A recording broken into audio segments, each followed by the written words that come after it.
समंदर रसोइया ocean fish recipe. Goa में बहुत सारे बोट रहते हैं। उन बोटों में कुछ फिशिंग के लिए जाते हुए अपने साथ कुछ टूरिस्ट लोगों को भी अपने साथ ले जाकर वो फिशिंग दिखाते हुए अपने पसंद के खाने को वहीं बनाकर उनको देते थे। ऐसे ही रहते हुए गोवा में राठौड़ बोलकर एक व्यक्ति को फिशिंग बोट रहती है, उसमें कुछ लोगों को कभी कभी ले जाकर फिशिंग भी करते थे। ऐसे ही रहते हुए एक दिन उसके पास उसका दोस्त पंत करके एक व्यक्ति नौकरी के लिए आता है। राठौड़ अच्छी नौकरी है कहकर अपने बोट में खाना बनाने के लिए उसको रखता है। पगार कम दे रहा था तो भी समुद्र में उसका खाना पसंद आकर टूरिस्ट लोग उसको पैसे देते रहने से पंत उसमें ही समाधान हो जाता था। ऐसे ही रहते हुए एक दिन पंत के पास राठौड़ आकर, क्या रे भाई, 10,000 रुपए उधार दे दे, अगले महीने दे दूंगा तेरे को, ऐसा कहता है। पंत, बोट का मालिक तू है, तू मुझे पैसे देने के बजाय मुझसे ही मांग रहा है। अब तक कितने बार लिया मेरे से पैसे, पर एक बार भी वापस नहीं किया। जाने दे, तकलीफ में है करके सोचा। उस दिन तेरे को बार के पास देखा तभी समझ गया। ऊपर से अब तू कस्टमरों के बैग में से पैसे चोरी करता है। शर्म नहीं आ रही क्या तेरे को? इसके बदले समुद्र में कूदकर मर क्यों नहीं जाता रे, ऐसा कहता है। राठौड़ नाराज होकर बाजू में चला जाता है।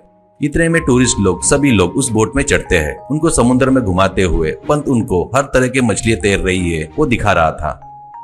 पंत जिस तरीके से बता रहा था वो पसंद आकर कुछ कस्टमर उसको पैसे भी देते हैं। वो देखकर मन में राठौड़, ये ज्यादा ही कमा रहा है, बावर्ची बनकर आकर बोट के मालिक को ही डोमिनेट कर रहा है, पर इस पियक्कड़ का दर्द नहीं समझ रहा है तो ऐसा दोस्त क्यों चाहिए? ऊपर से पैसे भी नहीं दे रहा है। हट, ऐसे को अपन सबक सिखाना चाहिए। इसकी इज्जत एक बार जाने जैसा किए बगैर मेरी तकलीफ इसको समझ में नहीं आएगी करके सोचता है। ऐसे कुछ देर बाद राठौड़ कीर्ति करके कस्टमर का बेंच पर रखे बैग के पास चुपचाप जाकर बैठ जाता है। कीर्ति डॉल्फिन उड़ रही थी तो बोट में से फोटो निकाल रही थी। तब राठौड़ चुपचाप उसका बैग चोरी करता है। उसके बाद बाजू में चला जाता है। कुछ देर बाद पंत पकड़े सो मछली में से कुछ मछलियों को कस्टमर को सिलेक्ट करके उनको बोट में ही कस्टमर को हर प्रकार की रेसिपी बनाकर अच्छे से सजाते हुए वहां के सभी कस्टमर को सर्व कर रहा था। उस खाने को बोट में सभी लोग बड़े चाव से खा रहे थे। इतने में कुछ देर में कीर्ति अपने बैग को ढूंढती है तो वो नहीं दिखता। वो सब देखकर कीर्ति से पंत, क्या हुआ मैडम, एनीथिंग इज मिसिंग, ऐसा कहता है। कीर्ति, हाँ जी, मेरा फूड बैग मिस हो गया है। मुझे बाहर का खाना नहीं जमता, इसलिए साथ में लेकर आई थी मैं। डॉल्फिन के फोटो खींचते वक्त मिस हुआ, वही समझ में नहीं आ रहा है, ऐसा कहती है।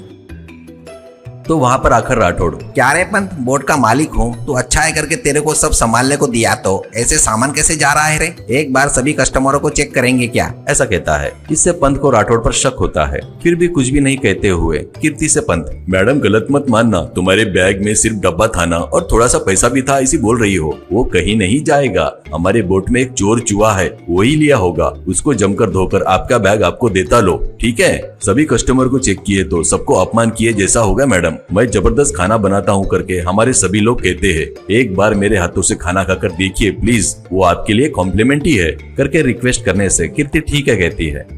इससे पंत तभी समुद्र में पकड़े मछली को लेकर बढ़िया तंदूर फ्राई करके उसके बाद तंदूरी फिश बिरयानी बनाकर कीर्ति को देता है। कीर्ति उसे बड़े चाव से खाती है।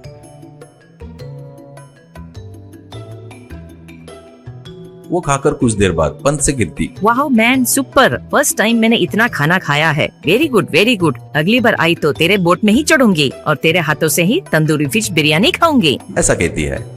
उसके बाद पंत और बोट को कवर करने वाले लड़के मिलकर बाजू में खड़ा राठौड़ को ले जाकर उसकी जमकर धुलाई करते हैं। उसके बाद राठौड़ से पंत, क्या रे बेवकूफ, हमको ही अपने जैसा बेवकूफ समझा क्या? चोर है करके बुलाकर लोगों के बीच में बेशरम बनकर घूमता सोच रहा है क्या? ईमानदारी से तू उस लड़की के पास से लिया हुआ बैग नहीं दिया तो तुझे पक्का समुद्र में फेंक देंगे। पहले ही ये शार्क घूमने वाला एरिया है, सोच ले। ऐसा कहने से डरकर राठौड़ बोट के एक कोने में छुपा कर रखा बैग लाकर पंत को देता है। वो बैग ले जाकर पंत कीर्ति को देखकर कीर्ति को सॉरी बोलता है। वो बैग लेकर कीर्ति भी थैंक्स ऐसा कहती है।